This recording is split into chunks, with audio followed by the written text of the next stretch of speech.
All right, so this is going to be part 1 for Chapter 8 in your Pharmacy Practice for Technicians textbook, Chapter 8, Healthcare and Prescription Drug Insurance.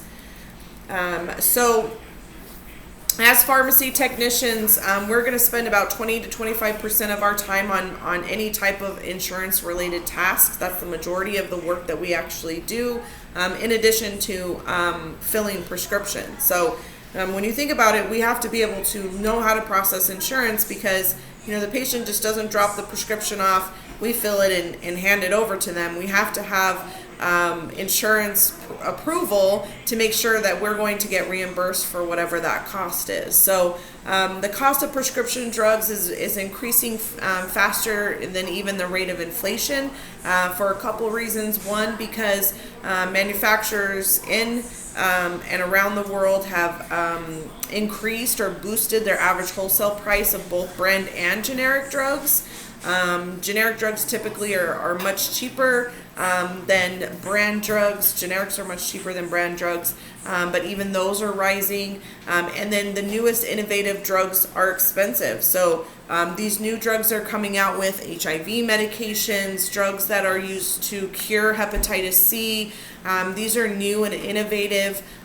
Because they're so new, the drug manufacturer that developed it has 17 years on the patent, which means that no other manufacturer can make it and make a cheaper version of it. So, and then unfortunately, there's no laws that say, there's a cap on how much a drug company can charge. They can just pretty much charge whatever they want. So this is has not been updated yet on slide 7. It says everyone in the U.S. must either enroll in a health insurance plan or pay a fine. We know that fine is no longer in existence, but prior to those changes that were put in effect with the original Obamacare or the Affordable Care Act, requires every American individual to have health insurance, and if they did not, they received a penalty on their taxes at the end of the year. So the two main types of health insurance, we have commercial health insurance, which is either paid for by the individual or through their employer. It's also known as third-party insurance, private health insurance, or employer health insurance. Government insurance is paid for by the state or federal program. So, for example, Medicare is a federal program. Medicaid, we actually call Medicaid Access in Arizona, and that's run by our state of Arizona. TRICARE is for the military, and child health care insurance program known as CHIPS. So in 2014, this is on slide 8, as of 2014, it was estimated about 53.1% of prescriptions were actually billed through third-party insurance. 13.3% were billed through Medicaid government program. 25.7% were billed through Medicare Part D, and then about 7.8% were cash pay for individuals that did not have health insurance. So on slide 9, you have an assignment that does all of the key terms, so I'm not going to beat a dead horse over this, but primary health insurance, secondary health insurance plan. So I wanted to give you an example of how that works. So if you have a patient that arrives to your window and they have a primary and a secondary health insurance. So let's say one example could be a single mom. Single mom works, her employer has Blue Cross Blue Shield. She gets Blue Cross Blue Shield, but it's a high deductible plan. Because she's a single mom and the amount of income she makes and how many children she has, she qualifies for access. So she has 2 health insurance plans. She has Blue Cross Blue Shield and she has access. So Blue Cross Blue Shield is the primary. Access is the secondary. And so what does that mean for us? As healthcare providers in a pharmacy setting and even for physicians, when a patient has a primary and a secondary, all of the billing goes to primary first.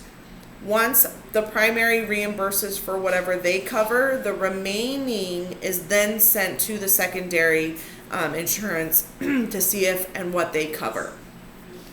First party and third party just let you know who's responsible through the insurance. Monthly premium is the amount that the patient pays the insurance company to enroll in their health insurance plan.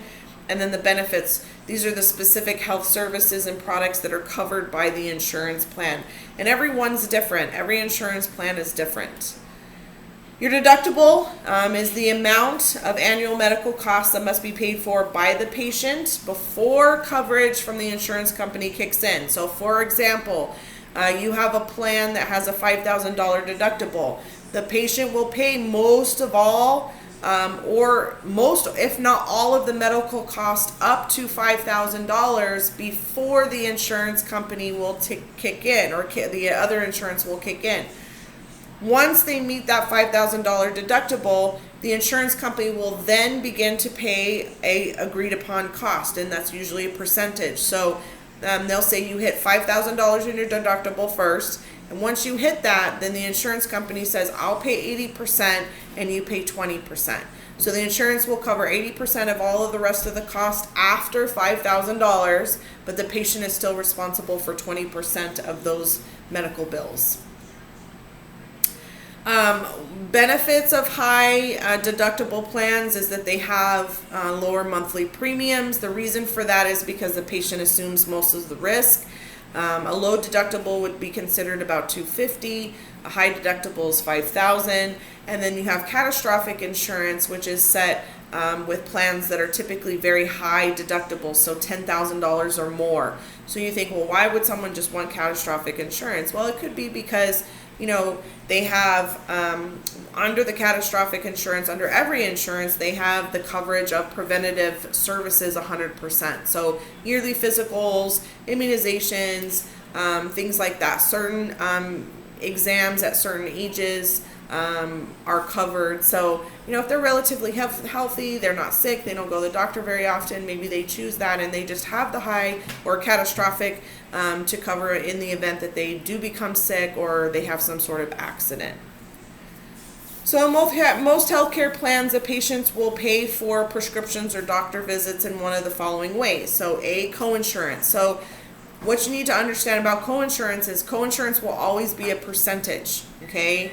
So the patient will pay that percentage of the cost immediately at the office or the pharmacy. Copay is the difference between the two. Is coinsurance is a percentage, copay is a flat dollar amount. So it's a flat out-of-pocket dollar amount for each prescription or each doctor's visit. The remaining cost is either covered fully by the insurance, and if there's anything left over, they'll actually end up billing the patient. So prescription drug insurance plans have tiered co-payments. The lower co-pays are for generic drugs. So again, our generic drugs are typically cheaper.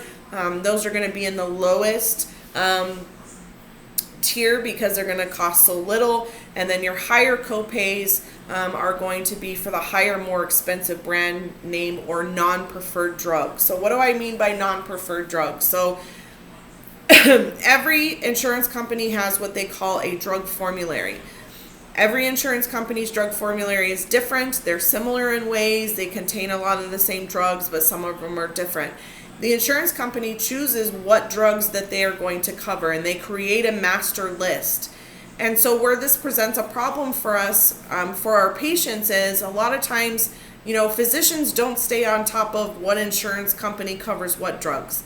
So they see the patient, they make the diagnosis, they're going to prescribe what comes to them first, what they're comfortable prescribing with. But sometimes that's not always on the patient's insurance coverage list or their drug formulary. So they bring the prescription to the pharmacy, we run it through insurance, the insurance says, nope, we don't cover it. You let the patient know it's too expensive. And so what we do from there, we take a look at what their formulary is. Are there similar drugs? Is there a drug in the same family? We find an alternative. The pharmacist calls the physician's office, lets them know what's going on, and the physician usually calls in the alternative to make sure that the patient can afford it and that it is covered by insurance. PBMs or pharmacy benefit managers. These are companies that process prescription insurance claims. Insurance billing codes are used to describe different health services and products that are used during the claims process. So there's a couple different billing code systems. One we call HCAPS. which is HCPCS. This is used to describe any type of medical supplies, equipment, such as wheelchairs or other durable medical equipment. They will use the HCAPs as the billing codes. CPT and ICD-10 codes, these are mainly used by prescribers because these are used to let the insurance know what type of medical procedures were performed, what services were provided by the providers, and any specific diagnoses that the patient received at that visit. Your health savings account is a special savings account that is used to pay for healthcare costs that are not covered by insurance. So a lot of patients or a lot of individuals that have high deductible plans, having a health savings account is very beneficial. The money can be deducted from the patient's paycheck before taxes, which is nice. And it can accumulate from year to year. So unlike the deductible that resets every beginning of when your insurance kicked in, the HSA account, whatever money you have in there, rolls over from year to year. So you don't have to use it all at once, and it can continue to roll over.